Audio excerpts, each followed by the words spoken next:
Philosophy of Hinduism by Babasaheb Ambedkar. Question 5, Part 3. Is there any parallel to this philosophy? I hate to suggest it, but it is so obvious. The parallel to this philosophy of Hinduism is to be found in Nietzsche. The Hindus will be angry at this suggestion. It is quite natural, for the philosophy of Nietzsche stands in great odium. It never took roots. In his own words, he was sometimes defined as the philosopher of the aristocracy and squirearchy, sometimes hooted at, sometimes pitied, and sometimes boycotted as an inhumane being.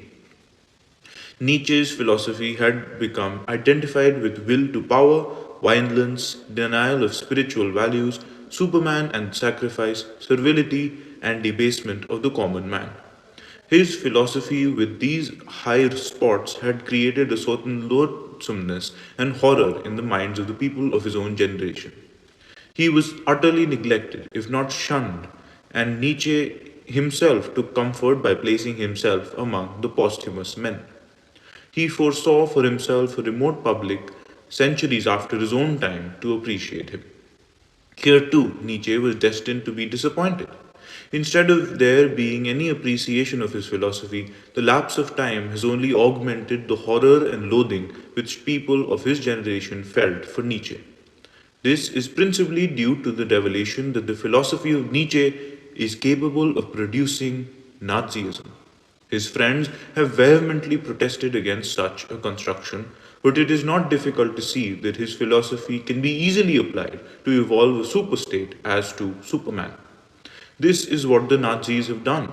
At any rate, the Nazis trace their ancestry from Nietzsche and regard him as their spiritual parent. Hitler has himself photographed beside a bust of Nietzsche.